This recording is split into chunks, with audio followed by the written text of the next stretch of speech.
My name is Amy and I'm 32 years old. I work in an office and I met a man named Potter on a dating app. He's 2 years younger than me. We started dating and after 2 years, we decided that we want to get married. We were so happy about it and I couldn't wait to tell my dad. When I told him, he cried tears of joy. He was so happy that his little girl was going to get married. I thought Potter's parents would be just as happy as my dad. I thought they would be excited about us getting married, but I was wrong. When we went to talk to his mom and dad, their reaction was very different. Potter's mom, Mary, was very upset. She said, "I don't approve of someone you met on a dating app, and I won't accept someone from a single-parent family." I was so surprised by what she said. I didn't know why she felt that way. She even told me that children from divorced families have higher divorce rates and that she didn't want Potter to go through the sadness of a divorce. I didn't understand where she got these ideas. They didn't make sense to me. Mary was very strict, and she didn't like that I was raised by a single parent. She seemed to judge me because of it. But Potter's dad, Thomas, was kinder. He said to me, "I'm sorry for Mary's words. Please take care of Potter." He apologized for his wife's behavior, which made me feel a little better. He also said that he was happy that someone as responsible and lovely as me had chosen to marry Potter.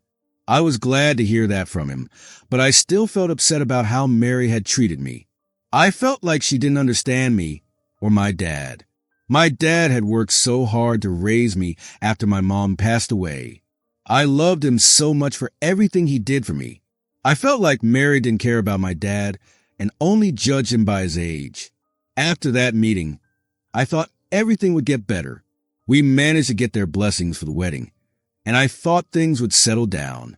But soon after we decided to get married, life with Mary became difficult. I moved in with Potter, and things didn't improve. Mary was always too involved in our lives. She always had something to say about everything. She was so bossy, and I didn't know how to deal with it. One morning, I woke up to a call from Mary at 4 a.m. I was shocked. "What's going on? Why are you calling me at this early hour?" I asked. But Mary didn't seem to care about how late it was. She told me that as a wife, I needed to wake up early, clean the house, prepare breakfast, get dressed, and make sure Potter was awake on time. I couldn't believe what she was saying. I was confused and didn't know what to say at first. She seemed to think it was normal for a wife to do everything for her husband. I was really tired because I had to go to work in the morning too, and I told Mary that I couldn't do all that every day. I explained that I had to work too, and I couldn't just wake up early and do all the chores every morning. Potter said he was fine with a light breakfast, and I promised to do my part of the cleaning on my days off, but I couldn't do everything all the time. Mary didn't like this answer at all. She got upset and told Potter that I wasn't following her rules. It was crazy, and I didn't know what to do. I felt like I was trapped in this strange situation with her. Potter was on my side. He told Mary that I didn't have to follow those rules and that I was doing my best. But Mary just wouldn't listen. She kept calling me and telling me what I should do. I was so tired of it, and I felt like she was trying to control everything. Then one day, something happened that made everything worse. It was time to choose my wedding dress, and I was so excited. This was the day I had been dreaming of for so long. I had always wanted to wear a beautiful mermaid-style wedding dress. I had been dieting and going to the gym just to fit into it. I was proud of how hard I worked, and I couldn't wait to wear it on my wedding day. But when I arrived at the dress shop, I was shocked to see that Mary and Thomas were there. I didn't expect them to be there at all. I thought it was just going to be me and Potter. When I saw Mary, I tried to hide my surprise, but she was already acting like she was in charge. She said, "I came to see how handsome Potter looks in his suit." She acted like it was her big day, not mine. I couldn't believe it. I was so confused and uncomfortable.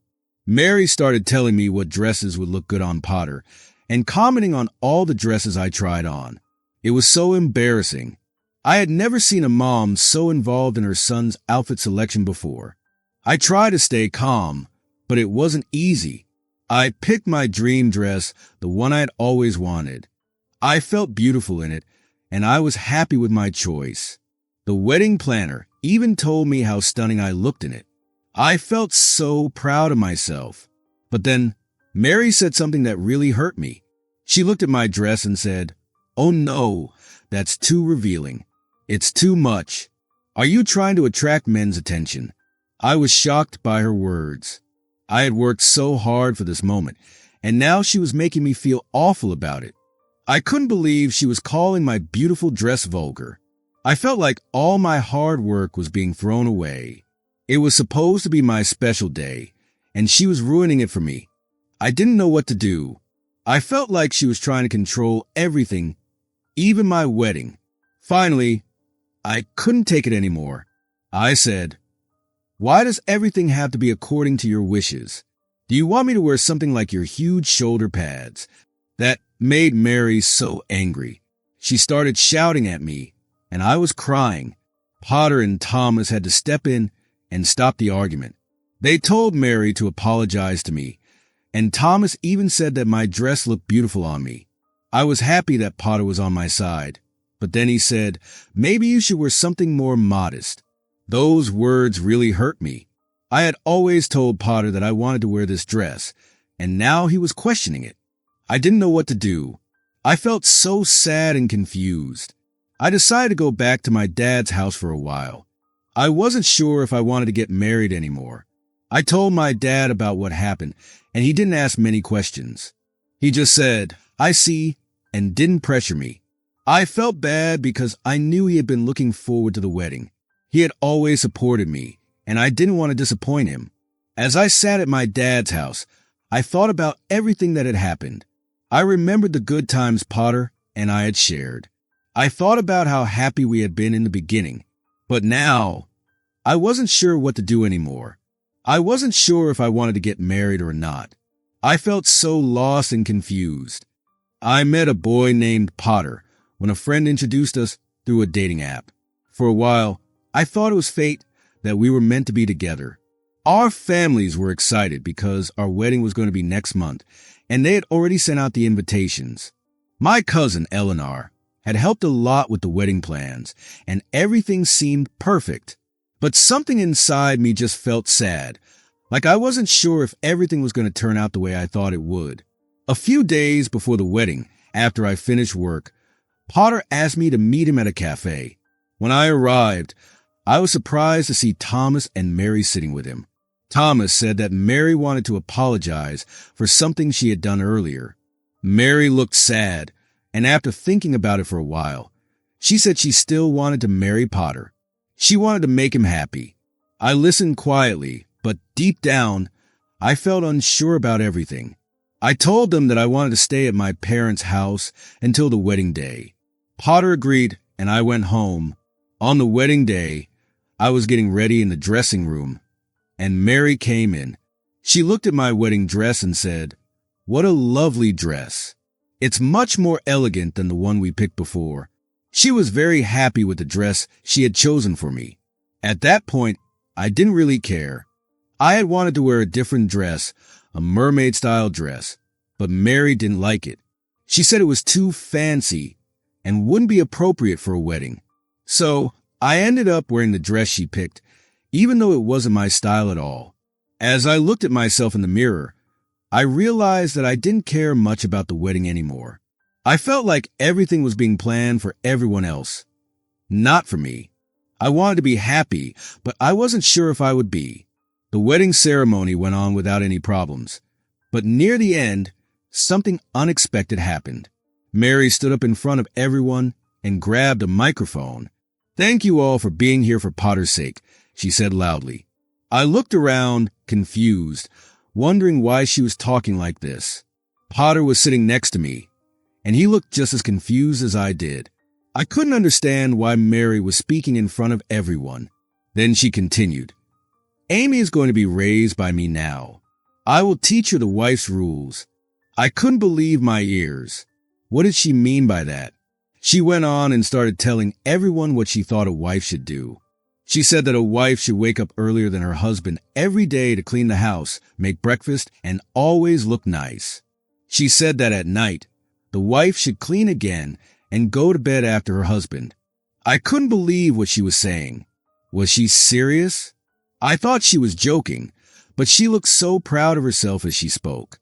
Potter, sitting next to me, looked embarrassed, almost like he was about to cry. The guests were silent, unsure of what to think. Was Mary just giving us a lesson on how wives should behave? Some people looked uncomfortable. I couldn't understand why she was talking this way. I felt embarrassed too. Then Thomas, who was sitting next to Mary, spoke up. "Is that all you want to say?" he asked her.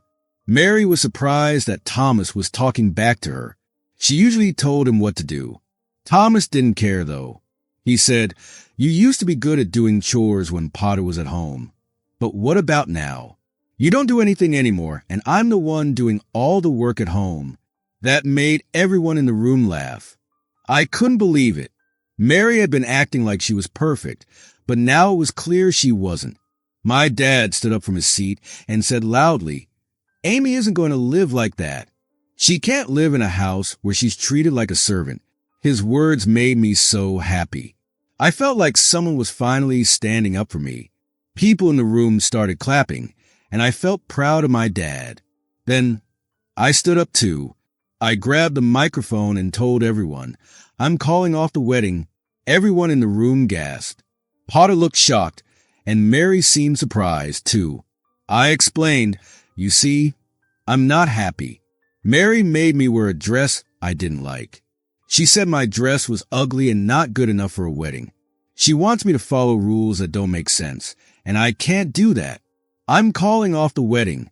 My relatives started clapping, happy with my decision. It felt like a weight had been lifted off my shoulders.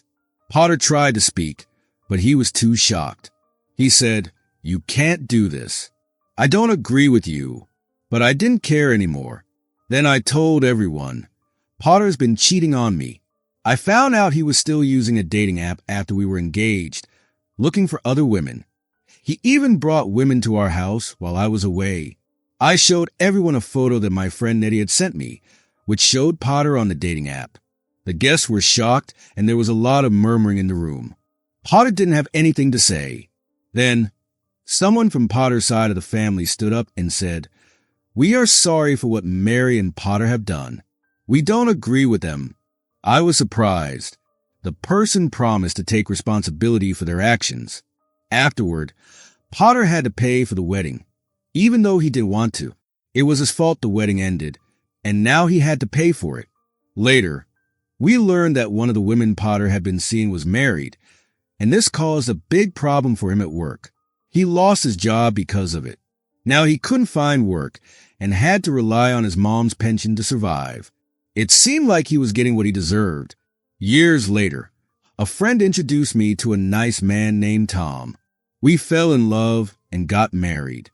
I wore my dream dress, the mermaid-style dress that I had always wanted to wear for my wedding. We moved to a new state for Tom's job, and I felt happy with my new life. My dad said to me, "Make sure you're happy this time," and I promised him that I would be. Now, Tom and I have been married for 2 years. We've been trying to have children, but it hasn't happened yet. I have a great job, and it makes me feel good, so I'm not rushing to have kids. But Tom is different. He wants a child soon. He's been asking me when we're going to have one. His mom also keeps asking, "Where's my grandchild?" And it's starting to make me feel pressured. I went to the doctor to check if anything was wrong with me, but everything was fine. Tom still refuses to go to the doctor, even though I think he should get checked. He's convinced that he's not the problem. I told Tom that we shouldn't rush and that we should take our time.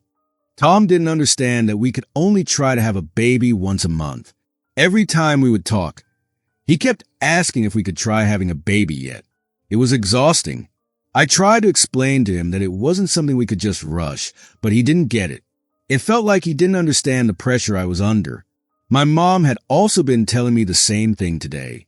She kept saying how much she wished she could see her grandchildren's faces soon. She would say, "Hurry up. I can't wait to see them." She just didn't understand that there was no way to hurry it. Even when we were having normal conversations, we always ended up talking about having kids. And then it always turned into an argument. It was getting to a point where Tom and I weren't really talking anymore. We weren't communicating the way we used to, and it felt like there was a gap growing between us. Maybe that's because we weren't talking about things that mattered. We only ended up arguing about the same issue over and over. We had a lot of problems, and it was starting to take a toll on our relationship. Today, my mom was coming over, and I didn't really want to deal with it. She always told me that she was waiting for her grandchildren and kept asking when it would happen. I was tired of hearing it, but I also knew that when she came over, she would keep pushing me about having kids, and I wasn't sure how to deal with that. Tom said, "My mom has a message for you. I'm sure it's about the kids again." He was right. It was always the same conversation. My mom would tell me, "It's your fault you can't have children. Why aren't you trying harder?" Every time I saw her, she made me feel like I wasn't doing enough. I was doing everything I could. I kept going to doctors and trying to figure out what was wrong. But no matter how many times I explained it to her, she didn't seem to understand. My mother-in-law came into the room while Tom and I were having this conversation. She apologized for interrupting and handed me a gift. "Here, this is for you," she said. I looked down at the package she gave me and saw that it was a belly band and a Lucky Charm. I was confused. "What is this for?" I asked. My mother-in-law explained. "The belly band helps keep your stomach cool when trying to conceive. It's very important." I thought to myself, it's too hot to be wearing a fuzzy belly band in the summer, but she insisted. "It will help." She said, "This room is too cold because of the air conditioning, and it can chill your stomach. You need to wear it to stay warm." I didn't really want to wear it, but my mother-in-law was so convinced it would work. Then she handed me the Lucky Charm and said, "This is from a temple. It's very famous for helping people get pregnant. I heard a celebrity went there and had a baby right after. I drove all the way there yesterday to get it for you. I prayed for you, and I'm sure it will bring you good luck." I didn't think it was necessary to go that far, but I could tell my mother-in-law was really excited to see her grandchildren. I understood her feelings, but at the same time, I felt like it was too much. Tom didn't seem to care. He didn't say much, just stood there quietly, watching me. I sighed and said, "It's not my fault I can't get pregnant." But Tom wasn't convinced. "Why don't you go to another hospital, like my mom said?" he asked. "Maybe they can help you." I told him. I already went to a well-known fertility clinic, and they didn't find anything wrong. But Tom didn't believe me. He thought that maybe I needed to go to another hospital, a better one. He wasn't giving up, and it was making everything worse.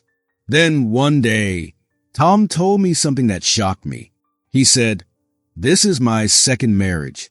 I was stunned and asked him, "What do you mean?" He told me, "I got divorced 2 years ago before I married you." I couldn't believe it. I was so surprised that I didn't know what to say. He told me he had a son from his previous marriage, but he hadn't seen his son since the divorce. "I'm not incapable of having children," he said. "I've had a child before." That's when I realized that Tom had kept a big secret from me. He had been married before and he had a child, but he never told me about it. It made me feel like he had been hiding things from me, and I wasn't sure why. I still didn't believe it was my fault we couldn't have children, but now I had to consider that Tom's past might be affecting our situation. As time went on, I started to think that maybe I couldn't stay with Tom anymore. He kept saying hurtful things to me, and we didn't talk anymore. We couldn't even have a normal conversation without it turning into a fight. How could we have a baby if we weren't even communicating? I started distancing myself from Tom. I wasn't sure what the right thing to do was, but I knew I couldn't keep living like this. I wanted to have children, but I couldn't do it in this marriage. One day, Tom came to me and said, "I'm thinking about a divorce. We don't talk anymore, and we keep fighting. We can't have children no matter how long we wait." I didn't expect him to say that, but I calmly said, "That's fine. If that's what you want." Tom was surprised by my response. He probably expected me to cry and beg him not to leave, but I didn't. Instead, I handed him the divorce papers he had already filled out. "Why are they already filled out?" I asked. He replied, "I filled them out so we can divorce whenever I want." I was shocked. I didn't expect him to be so ready for a divorce. "So you really want this?" I asked. "Yes," he said. "I've been thinking about it for a while." I told him I don't want to stay in this marriage either. But then my mother-in-law came in, bringing me more gifts. She had another amulet for me. "I went to a different temple," she said, "and prayed for you. This one will help. I'm sure of it." She seemed so happy, thinking it would work. I told her, "We don't need this anymore." She didn't understand what I meant. "What do you mean? You don't need it anymore?" she asked. I replied, "We've decided to divorce." My mother-in-law was shocked. "You're divorcing him because you can't have kids?" she asked. "It's better for him to find a new wife who can have children," she said. She didn't know the truth, and I didn't want to explain it to her. Tom and I continued to talk about getting a divorce. He wasn't happy about it, but I was sure it was the right decision. When it came time to figure out the details, I told Tom, "You'll have to leave the house?" He asked why. I explained, "I've been paying the mortgage. This is my parents' house. They paid for it, and you were just repaying their loan." He had no choice but to leave. Tom also told me he had saved 10 million yen, but it was his money from before we got married. It wasn't part of the property division. "That's my money," he said. "It's from before we got married." Later, I discovered something that shocked me even more. Tom had lied about his ex-wife and his child. I found a picture of Tom's ex-wife and a child who didn't look like Tom at all. I searched for her on social media and found out that the child wasn't even his. The child's real father was from another country. I confronted Tom with the truth, and he was shocked.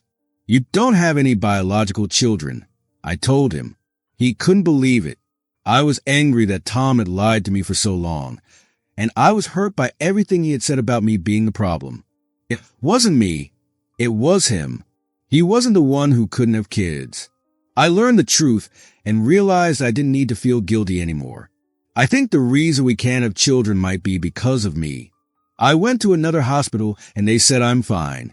I'm also going to get checked again. If I am the reason, will you stop the divorce and go with me to get treatment? Why would I do that? I already finished the divorce papers. I'll send them tomorrow. Don't say that you still like me.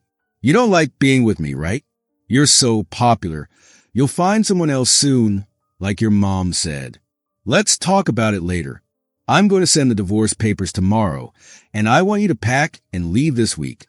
Oh, didn't you say you wanted a divorce? I'll talk to my lawyer about the money you need to give me. You'll get a message soon. The next day, I sent the divorce papers. We became strangers. Tom packed his things and left to stay with his parents. Tom didn't tell his mom that he might be the reason he can't have children. His mom kept asking him to remarry soon because she wants grandchildren. If he marries again, I feel sorry for his next wife because his mom will be very difficult. Since the divorce, I've been working harder at my job. I sold the house I shared with Tom for a good price, and I gave back the money I owed my parents and the money Tom's mom had given me. Now I live in an apartment. I'm dating my co-worker, who was a good friend of mine, and now we live together. I hope that someday we can get married and have children and be happy.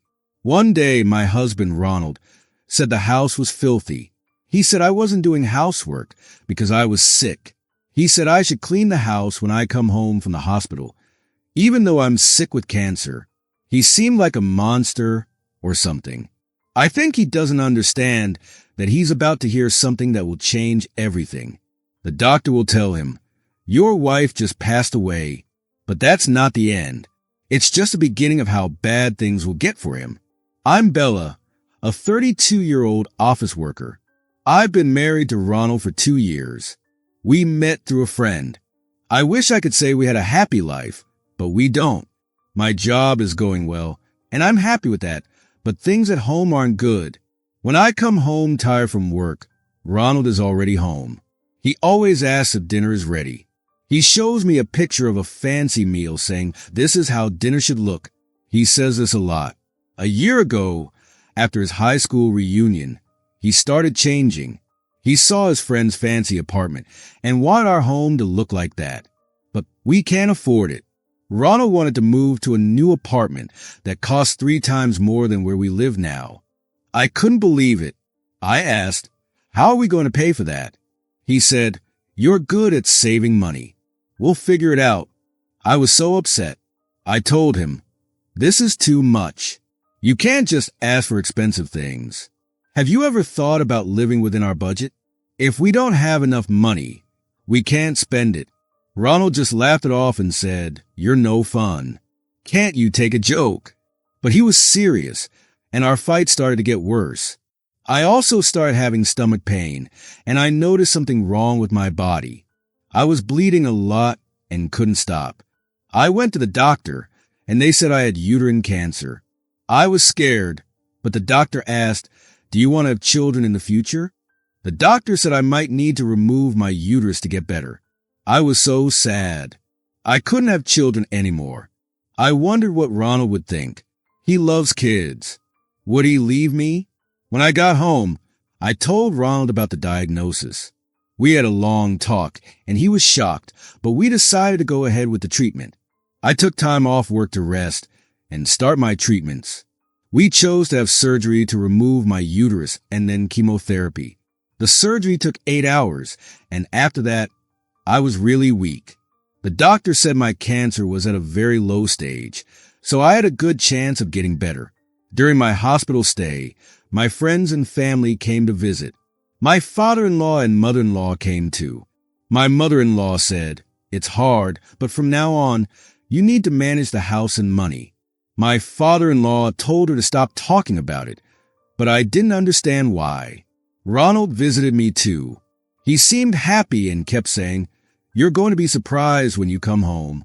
I thought maybe he had a surprise for me. When I finally got out of the hospital, I was excited to go home. But when I walked in, I was shocked.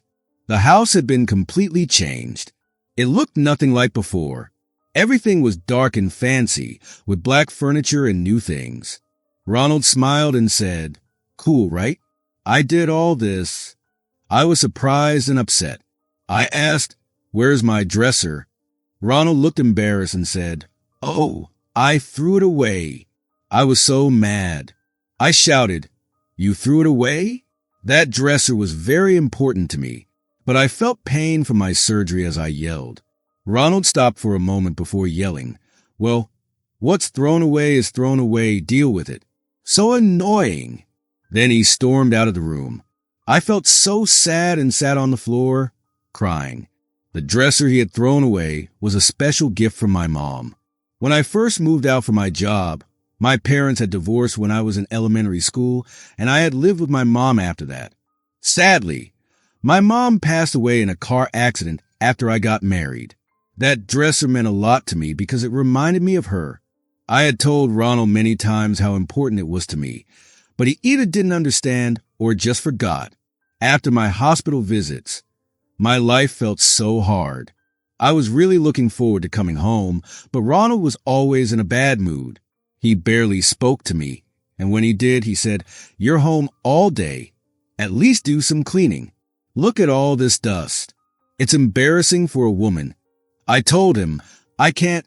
I'm still recovering and need to rest. How about you do some things for once? You only clean the things that show. You could clean the drain or toilet sometimes." The next day, Ronald started being passive-aggressive. He avoided washing my clothes and ate food in front of me without offering any. Tired of his behavior, I asked my friends to help with groceries. When I had to go back to the hospital, Ronald didn't come with me. I went alone. The chemotherapy was worse than I thought. The nausea was bad, but seeing my hair fall out was even harder. Later, Ronald went on a business trip. I thought he might call to check on me, but he never did. One day, my phone kept ringing. I didn't want to talk to Ronald, but when I finally answered, he was yelling at me. He said, "What is this? The house is a mess. You're just using your illness as an excuse to avoid cleaning. I want a clean house." The nurse in the room looked shocked as she handed me the phone. Surprisingly, it wasn't me who responded. The doctor answered the phone instead. He said, "Unfortunately, your wife just finished a meeting and is about to do some paperwork. Please stop bothering her with nonsense." Ronald yelled back, "Who do you think you are? Just clean it yourself." The doctor got upset and said, "I've been a doctor for many years, but I've never met someone so unreasonable. You're annoying." The doctor then hung up. He quickly apologized and said, "I have a daughter, so I got a bit emotional. Sorry about that." I told him, "It's okay. I'm planning to divorce him anyway. It's not a big deal." The doctor smiled, relieved. "That's good to hear." After I got out of the hospital, I went straight to a special place. Soon, Ronald came to find me. His face was red, and he didn't say anything about how I was feeling. He just stood there, frozen. Amelia, who was with me, said coldly, "It's Bella's discharge day, so we came to pick her up. Now, sit down." Ronald looked like he was hiding something. He blinked fast, looking shocked. Amelia asked, "Don't you think you owe Bella and us an apology?" But Ronald just stayed silent. Amelia kept going. "Ronald, you told us Bella was overspending, and that's why you needed money." "But that's a lie." Walt's angry voice filled the room. It turned out Ronald had been lying and asking for money from Walt and Amelia while I was in the hospital. They were kind enough to help him, but they didn't know what was really happening. Ronald even said my hospital bills were too high and that I was spending too much. I knew right away where the money was going. I told them, "If you want to know the truth, come over to my house." When Walt and Amelia went to my house, they came back looking shocked. "What's with that room? How much did it cost to change it like that?" I explained how Ronald had made changes to the house without asking me, and I told him how badly he had treated me. I also said I wanted a divorce because I couldn't live with him anymore. The most hurtful thing was that he had thrown away the dresser my mom gave me. Amelia grabbed my hand and said, "We're not going back. He's going to pay for what he did." Amelia started to cry. She had a special chest passed down from her grandmother, and I had once told her how much I loved it. Amelia said, "I don't have a daughter, but if you want this chest, it's yours." That made me really happy. I knew then that I couldn't stay with Ronald anymore. I said, "If the roles were reversed, I'd want to slap you right now." Ronald was yelling at me. He said that getting a divorce was too extreme and that I should be grateful because he made the room stylish. I shot back that the room was too dark and depressing. I told him that he didn't realize how much it affected me. "Do you realize how depressing that is?" I asked. I also reminded him that he had planned to use our joint savings for it, but because the savings were in my name, we couldn't use them. He had to borrow money from his parents instead. That's when I told him something I had been thinking for a long time. "Ronald," I said, "do you even care about our future? You thought we couldn't have kids anyway because of my cancer, so you decided to use our savings on whatever you wanted." I could see the shock on his face as he went silent. His face turned bright red, and he couldn't respond. I felt heartbroken, not just because of the cancer, but because Ronald seemed to think that my health problems meant we could forget about the future we had planned together. We had always been good at dividing our expenses. We agreed that the living expenses would go into Ronald's account, while the savings would go into mine. The main purpose of the savings was for when we had kids, but after I got cancer, Ronald didn't seem to care about any of that. He just wanted to live his life the way he wanted. I was hurt by that. "Can't you see how much I care about Bella?" I asked him, "How can you talk about divorce when I'm fighting for my life?" My voice shook as I spoke. "This isn't fair to me. I've been supporting you, but now I need someone to support me." Ronald's face dropped, but he didn't say anything. I could see the selfishness in his eyes, and I knew in that moment that this marriage wasn't going to work.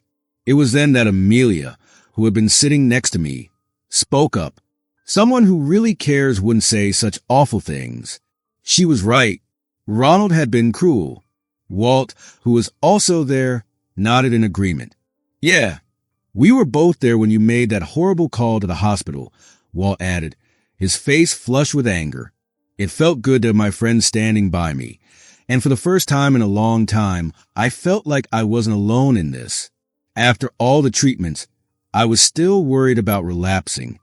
I didn't know what the future would bring, and that uncertainty was terrifying. But the worst part was that Ronald didn't even seem to care about my health or my well-being. All he cared about was himself. He had never been there for me during the hard times, and he never supported me when I needed him the most. The divorce was finalized soon after that, thanks to the help of Walt and Amelia. Ronald didn't want to let go, but there was no going back. The division of our assets mostly worked in my favor, and he was forced to repay the money he had borrowed from Walt and Amelia. It was a large sum, $10,000, and I was shocked that he hadn't even paid it back until that point. After the divorce, I found out that Ronald couldn't afford to keep the apartment we had been so particular about. It was a beautiful place, but he couldn't take care of it. The floors were scratched from dragging furniture around, and there were holes in the walls. Even worse, he had replaced the wallpaper without asking. He tried to say the damages were there when we moved in, but I had photos from when we first moved in, and they proved him wrong. I wasn't going to let him get away with it. I showed the photos to the building management company, and they agreed with me. Ronald was forced to pay for the repairs. He was angry and tried to deny everything, but in the end, he had to pay up. The money wasn't much, but he didn't even have enough to cover the cost. When he asked Walt and Amelia for help, they refused to give him anything. In fact, they kicked him out and he ended up in a cheap apartment, struggling with debt. It felt like he had been living beyond his means, and now he was paying the price. I heard from a friend who worked at the same company as Ronald that he had become known as the creep who tormented his sick wife, especially among the female staff. It seemed like Ronald had brought this upon himself, and now he would regret it for the rest of his life. As for me, I was finally free. I was living alone again, and although it was hard at first, I was slowly adjusting. I was focusing on my health, taking it one step at a time, and I planned to return to work once I was feeling stronger.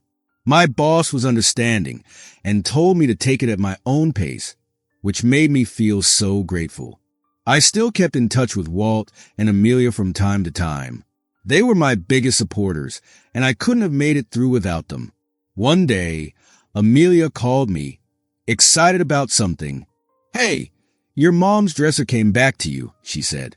I didn't understand what she meant, but then she explained that when I donated some old things to a thrift shop, one of the items was my mom's dresser. I didn't care how it got there. I was just happy to have it back. A few days later, the dresser arrived at my new apartment, cleaned up a little bit. I took a deep breath when I saw it. On the back of the dresser, in small letters, was an inscription that said, "Bella, never give up." It was a message from my late mother, and it made me feel strong. My mom's words reminded me to keep going, no matter how tough life gets. I couldn't believe how much strength I felt just by having that dresser in my new home. It was a small thing, but it meant so much to me. It reminded me that I wasn't alone and that I had the strength to move forward.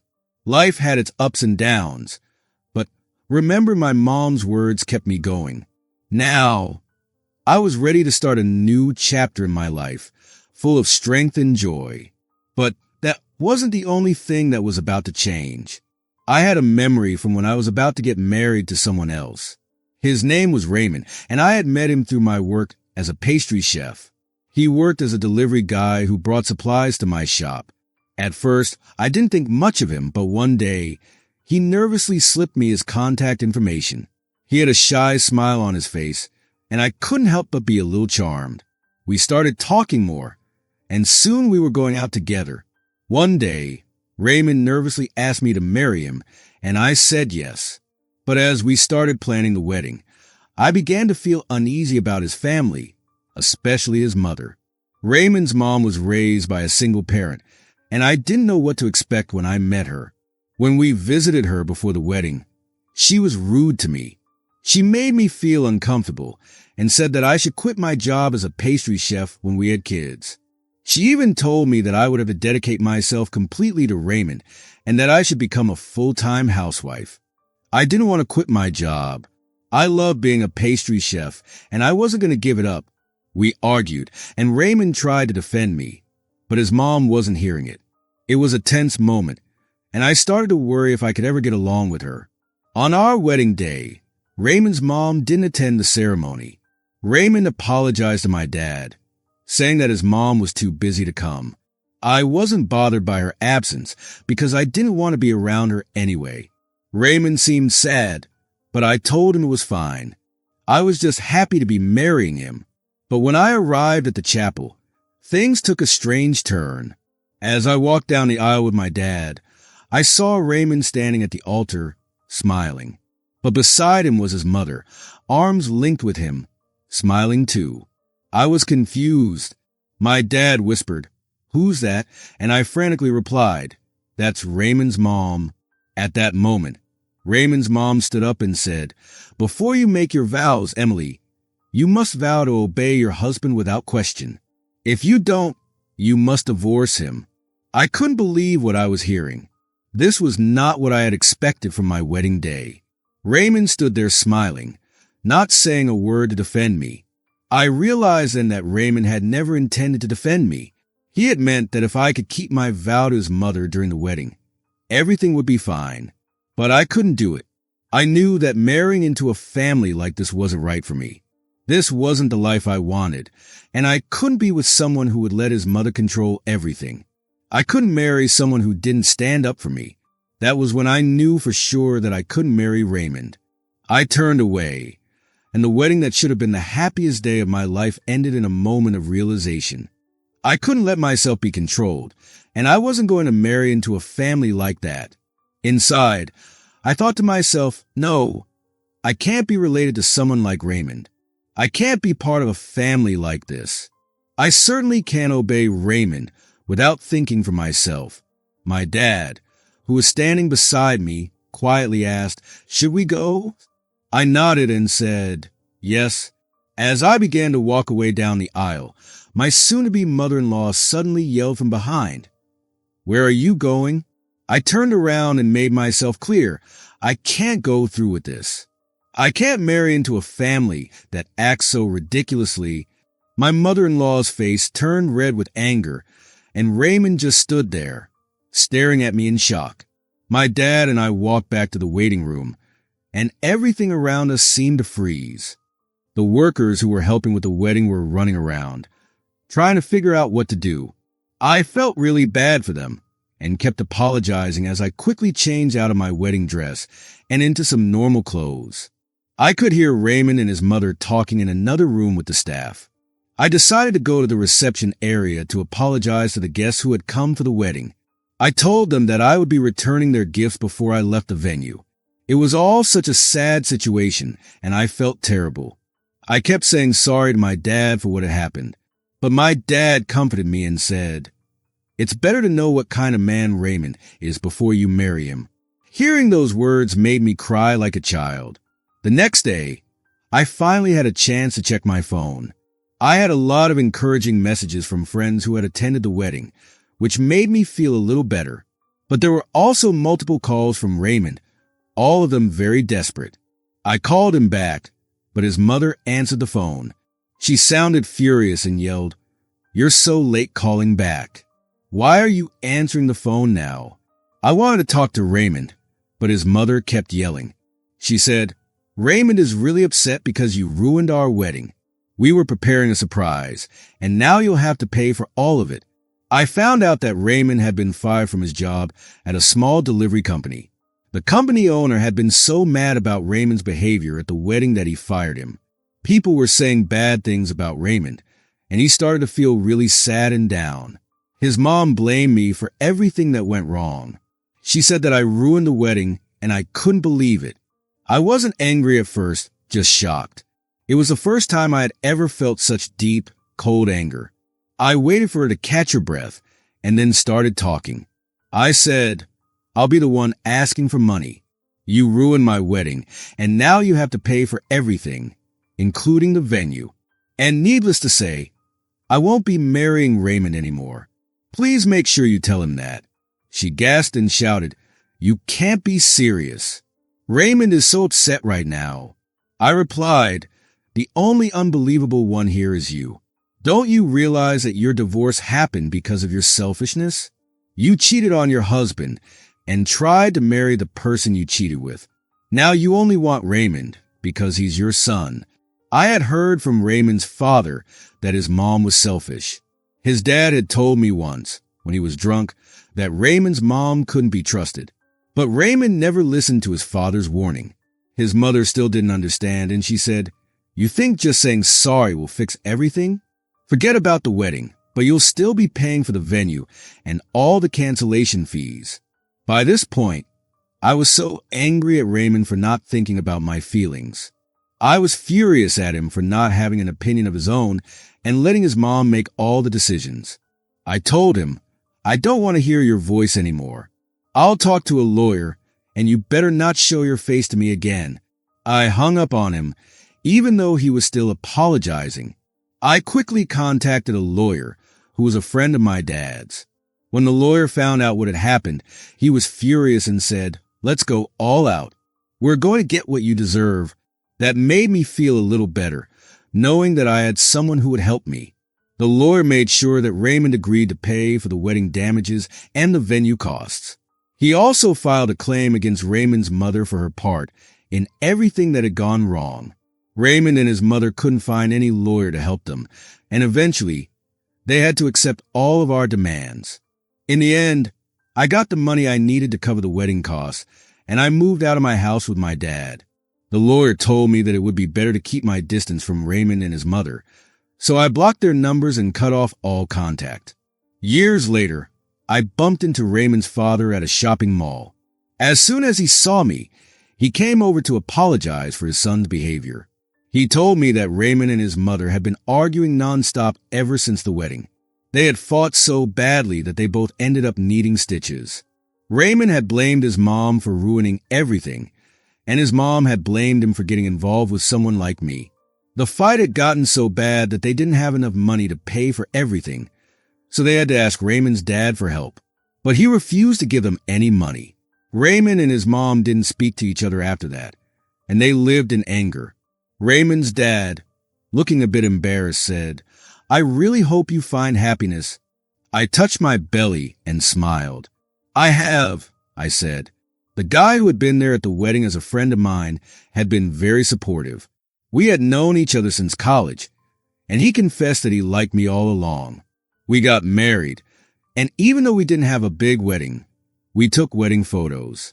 Now I was pregnant with his child, and I couldn't be happier. Raymond's dad truly hoped that I would be happy, and when I told my husband about running into Raymond's dad, he assured me, "Don't worry. I'll take care of you and our baby, and we'll be happy together."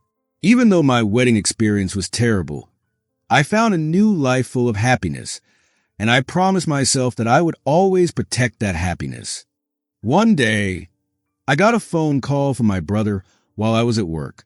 He was calling to say that our mother had collapsed at home. She had been living alone near my brother's house. He told me that she had been planning to make food for him, but when he arrived at the house, she didn't answer the door. Worried, he unlocked it and found her on the floor. He immediately called an ambulance. My name is Susan, and I'm 32 years old. I work at an electronics store. Our dad passed away about 5 years ago, so our mom had been living alone. I didn't live with her because I worked far from home, but it was only a 10-minute train ride away, so I visited her about once a month. I had just seen her recently, and she seemed fine. When I got the news that she was taken to the hospital, I rushed there. I met up with my brother, and when we went into her room at the hospital, the doctor told us that she had passed away from a heart attack. I couldn't believe it. Her death was so sudden and unexpected. It was nothing like when our dad passed away after being sick for a long time. After the funeral, my brother and I were both exhausted. We decided to split up and handle different things. One of the things we had to do was cancel our mother's phone plan. We stopped by a cell phone store on the way to our childhood home. The store was busy because they had a big sale, and none of the workers seemed to notice us. After waiting for a while, a rude staff member came over. I told her that we wanted to cancel our mother's phone plan, and she just seemed annoyed. She said, "The person who owns the phone has to come in person to cancel it." I explained that our mother had passed away, and we wanted to cancel it on her behalf. She didn't listen. Her response was, "Well, then bring her bones." I couldn't believe what I was hearing. I was so upset, but we decided to leave and go home. I thought about arguing, but we were near our family home, and I didn't want to cause trouble in front of the neighbors, so I decided to wait. A few days later, we went to the cell phone shop again because we didn't want to pay for another month. I work in an electronics store, so I asked one of my co-workers to help me get the papers needed to cancel the phone contract. Our store couldn't cancel the contract, but if we took a death certificate to the cell phone shop, they would accept it.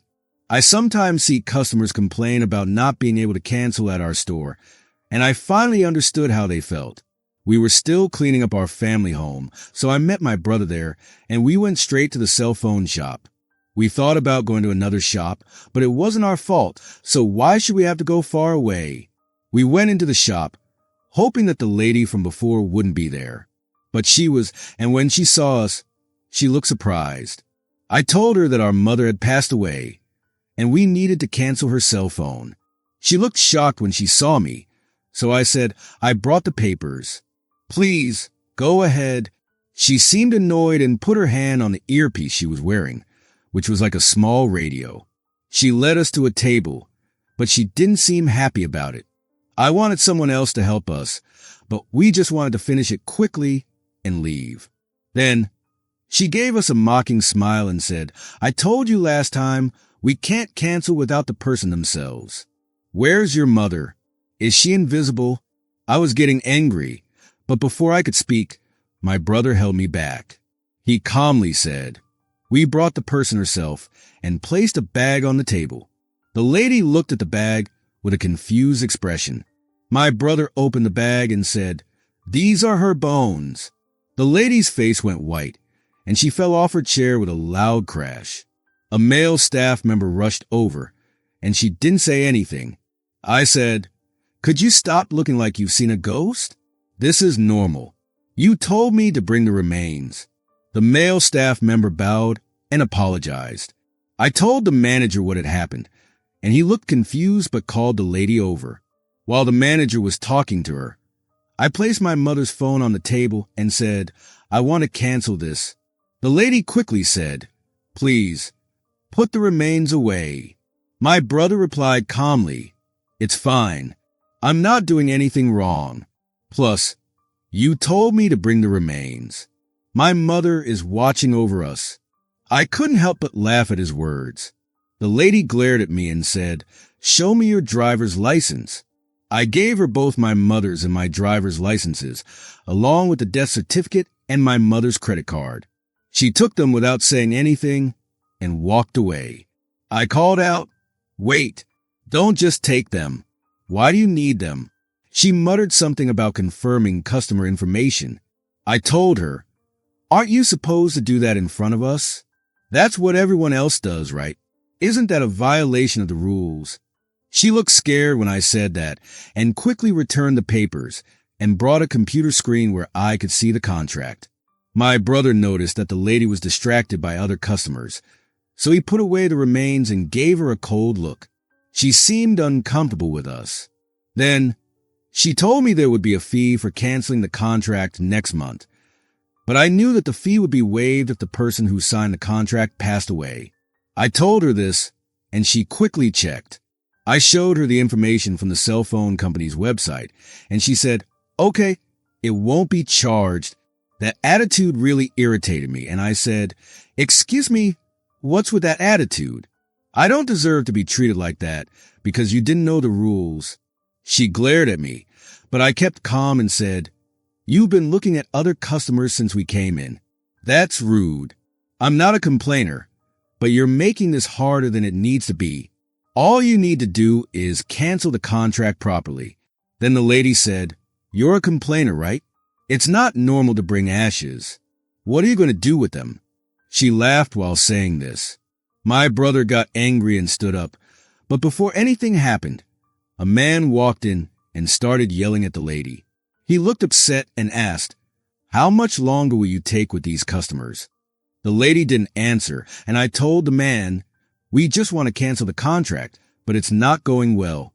He looked at us, then looked back at the lady and said, "You should have helped them by now." The man then went to sit on the sofa with my brother, and I was curious about what was happening. It turned out the man had also signed a contract recently, and the lady had given him many options without asking him first. When he started complaining, she said, "It's not helping my performance, so stop complaining." The man was really mad and said, "What's wrong with the staff?" Then the lady returned with a driver's license and said, "I forgot to give this back to you the other day." It was the man's driver's license, and he was furious. He had been looking for it everywhere. The manager came over and apologized, but the man wasn't happy with just an apology.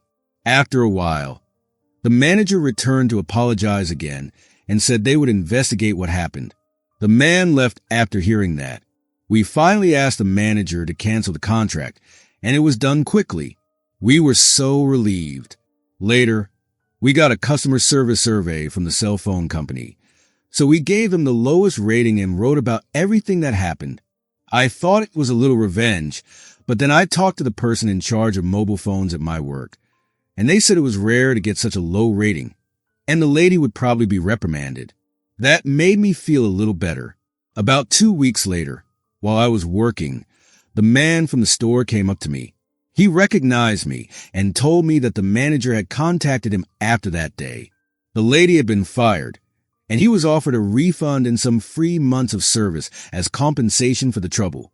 He even apologized to me for what happened. After that, the man would occasionally visit the store, and we would chat whenever we met. He saw the female staff in front of the mobile phone shop. She was apparently begging the manager outside the store, saying she couldn't make a living without a job, that she had been kicked out of her apartment, and pleading to be hired again. But the manager firmly rejected her. I couldn't help but laugh when I heard this. Later on, I happened to run into him near my parents' house, and we exchanged greetings. We laughed about the strange connection and exchanged contact information. Then, to my surprise, he asked me out, and I accepted. Thanks to that, both my work and private life have become fulfilling. "Hey, Mia, can we talk?" "What's up, mother-in-law?" Well, it's not easy for me to say this, but I'm not exactly living a lavish life myself. Okay. So, I can't financially help you out anymore. Wait, help out? You're aware I'm living on a fixed income, right? I can't continue to assist you. Hold on, mother-in-law. What are you talking about? My name is Mia. I'm a 27-year-old working woman. I met my husband Ethan through a mutual friend, and we got married after a year and a half of dating. Ethan can get a bit carried away sometimes, but he's a fun-loving, kind person. The reason I wanted to marry him was that he values family very much. I want to take care of my mom, She's getting on in years, and I want to repay her for everything. Before we got married, Ethan often talked like this, making me see him as a wonderful family-oriented person. When we got engaged, we visited Ethan's family home, and his mother-in-law welcomed me warmly. I felt relieved seeing that she was exactly as Ethan had described. I am so thrilled you're becoming Ethan's wife, Mia.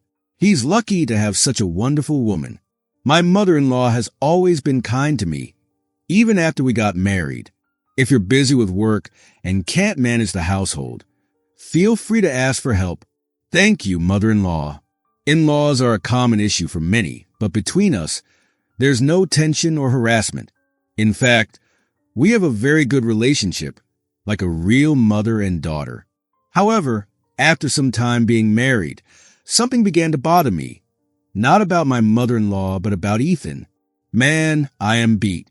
Let's go over to Mom's place today and get some dinner. What are you talking about? Today is Ethan's day to cook dinner, right in our house. Both of us work, so we take turns cooking dinner. On Ethan's cooking day, this is what he would say as soon as he got home. So I said, "I'm tired from work. Let's just eat at my mom's place now. Isn't it a bit last minute? Won't it be a hassle?" "It's fine. Mom would love having us there. It makes things more lively." Ethan's mom, or mother-in-law, as we call her, lives alone in a big house since my father-in-law passed away before we got married. Sure, having meals alone in that big house must feel a bit lonely, but isn't it pretty rude to just show up and expect to be fed? While it's one thing for Ethan to drop by whenever he wants, I feel uncomfortable imposing. Besides, even mother-in-law might find it inconvenient if we just show up for dinner. Hey, let's call ahead just to be sure. Why, I don't need to call my own house. Ethan, it may be your home, but I still feel like we should be polite. We're adults after all. Even with family, there's a way to do things. Since I insisted, Ethan reluctantly called his home. She said it's fine. Really? She didn't say we're imposing. No, she didn't. Mom said come on over. You worry too much. Ethan said this with such confidence that I decided to just go along with it for today. At the house, mother-in-law welcomed us with her usual warm smile. "Welcome. Dinner's ready. Let's eat." "Mother-in-law, isn't this a lot of food? Must have been hard to prepare all this. I got so happy to hear you're joining us for dinner. I might have overdone it. I'm sorry for dropping in unannounced, but this looks delicious. Let's eat. There's plenty to make sure you eat a lot. See? Told you it would be fine. Mom's cooking is the best, right? Dig in." Mia thought, that's rich coming from you, as she enjoyed mother-in-law's cooking. "So, does it suit your taste, mother-in-law? Everything is delicious. I'd love to make this at home. Would you teach me?" "Oh, how wonderful to hear. Let's cook together next time." "Thank you. I'm looking forward to it." In reality, mother-in-law's cooking was absolutely delicious and full of homey warmth. Thanks to her generous hospitality, our spontaneous dinner turned out to be quite enjoyable. A few days after our last visit, my husband suggested eating at his mom's place again. We just went the other day. We shouldn't impose so often. It's fine. I called ahead this time. You did? Yeah. I told her we'd be coming over today. What? Today's your turn to make dinner, isn't it? Are you planning to skip your duty? No. I'm not slacking off. If we go to my mom's, there will be food ready. That counts, right? You're just pawning off the work on her. That's not fair to her. I was unsettled by my husband's selfish reasoning, but since my mother-in-law had already prepared a meal, we couldn't let it go to waste. Feeling guilty, I went with him to visit his family home. "Sorry for dropping by so frequently, Mom." "Don't worry. I'm happy to help out when you're in a pinch." The thing is, we weren't really in a pinch. If anyone was, it was my husband. He probably found cooking a hassle and relied on his mom to bail him out. I couldn't say anything, feeling guilty towards my mother-in-law. After that, my husband got used to dodging his cooking duties. Most of the nights he was supposed to cook, we ended up at his mom's place. She always welcomed us with delicious food. By the third visit, I felt we needed to make a change. It's great that we go to your mom's, but it's not fair to keep letting her treat us. We should at least say thank you properly. How? Let's at least cover the cost of the ingredients. She enjoys doing it. Why would she need money? Still, it adds up. It's the least we can do. We're eating less at home. So why not give her something? She might not accept it from me. Could you hand it to her? I thought my mother-in-law might refuse to accept money for groceries from me. However, I believed she would accept it from her son. So I decided to ask my husband instead. Thanks for considering, Mom. I'll make sure to give it to her. By contributing towards the ingredients, I felt relieved that we were at least easing some of mother-in-law's burden. Continuing from the previous scenario, my husband nonchalantly insisted that we eat meals at his parents' house on his assigned days. For about half a year, We had meals at my husband's family home around 3 times a week. Since we were giving them money, I thought maybe I was taking advantage of my mother-in-law. Then one day, I was hit with an unexpected truth. Another delicious meal. My husband was lying down, watching TV after having dinner at his parents' house. My mother-in-law and I were cleaning up after the meal. Usually, we'd chat cheerfully as we tidied up, but today, mother-in-law looked serious. Wondering what was wrong, she started to talk. Mia, can I talk to you? What is it, mother-in-law? I hate to bring this up, but I'm not living a lavish life either. Okay, so I can't continue to support you guys anymore. Wait a minute, help out. What are you talking about? You know we're living on a pension, right? We can't afford to help you anymore. Wait a minute, mother-in-law. What are you talking about? As we continued to talk, it became clear that there was a major misunderstanding. I realized it must be the doing of one person. Angrily, I confronted my husband, who was carelessly lounging in the living room. Ethan, what's the meaning of this? What's up? I grabbed the collar of my slightly intoxicated, grinning husband. What's going on? Answer me. Why are you yelling? That's what I'm asking you. What's the support my mother-in-law is talking about? What do you mean? And where's the money we gave you for meals? Mother-in-law says she knows nothing about it. Nothing about it. Ethan tried to explain but couldn't. Finally, Ethan admitted he had been unfaithful and used the money for dates with other women. I've been unfaithful. Cheating, you mean? Yes, since about 6 months ago. My heart shattered at that moment. Ethan wasn't sorry at all. My mother-in-law even said, just get a divorce. We all know it's over between you two. I filed for divorce the next day. Ethan's mistress was also left alone because her fiancé canceled their wedding after finding out about the affair. Ethan now faces serious financial issues. He has debts to pay off, and it's all because of his bad choices. If this story made you think or gave you a new perspective, leave a comment below. I'd love to hear what you think. Don't forget to like and subscribe so you won't miss our future videos. Let's keep sharing thought-provoking stories and learning from life's lessons together. Thanks for watching, and I'll see you in the next video.